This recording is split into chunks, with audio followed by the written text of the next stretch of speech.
পিছু হটেও যেন হার মানছে না হামাস।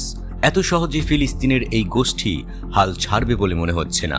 গাজায় একের পর এক হামলা চালিয়ে যে এলাকা ইসরায়েল হামাস মুক্ত বলে ঘোষণা করছে, সেই এলাকায় আবার নতুন করে সংগঠিত হচ্ছে হামাস, গড়ে তুলছে প্রচণ্ড প্রতিরোধ। গাজা হামাসের বিরুদ্ধে যুদ্ধ ইসরায়েলি সেনাদের মৃত্যুর দিকে নিয়ে যাবে ইসরায়েলি রিজার্ভ জেনারেলের সতর্কবার্তা। বৃহস্পতিবার ইসরায়েলি রিজার্ভ আর্মির মেজর জেনারেল ইজ্জাহাক ব্রিক বলেছেন, গাজায় বর্তমান যুদ্ধ হচ্ছে ক্ষয়ক্ষতি আর অনুতাপের যুদ্ধ। তিনি সতর্ক করে দিয়ে বলেছেন, গাজা যুদ্ধ দীর্ঘায়িত করা শুধু ইসরায়েলি সেনাবাহিনীকেই নয়, বরং দেশটির অর্থনীতিকেও পতনের দিকে নিয়ে যাবে।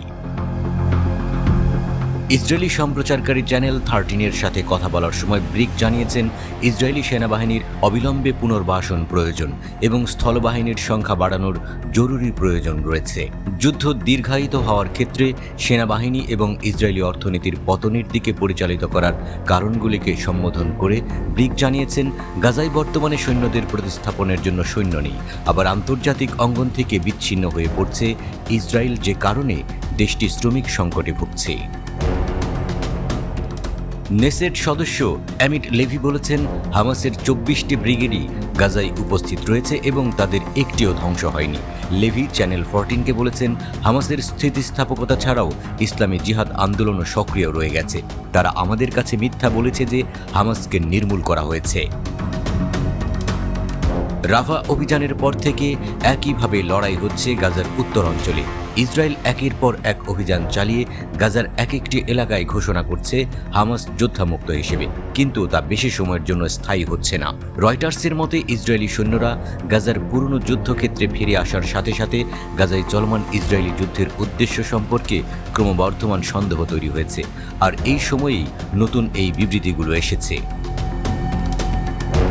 যুদ্ধের 8ম মাসে ইসরায়েলি সেনাবাহিনী উত্তর গাজার এলাকায় যুদ্ধ করতে ফিরে এসেছে, যেখানে হামাসের আক্রমণে ইসরায়েলি সৈন্যরা নিহত এবং আহত হচ্ছে।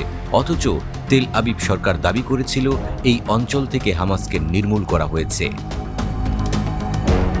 রয়টার্সের মতে হামাসকে নির্মূল করার ইসরায়েলি সরকারের লক্ষ্য পূরণ হয়নি এবং গাজার জন্য যুদ্ধোত্তর একটি পরিষ্কার পরিকল্পনারও অভাব রয়েছে ইসরায়েলের।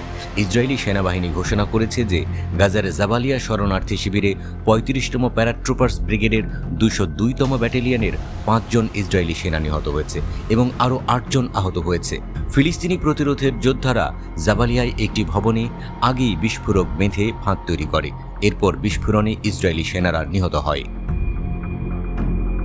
হামাস নাছোড়বান্দা, গাজার এক চুল মাটিও ছাড়তে নারাজ। তাহলে কি ইসরায়েলের প্ল্যানই বড়সড় ভুল? আদৌ হামাসকে হারাতে পারবে তো?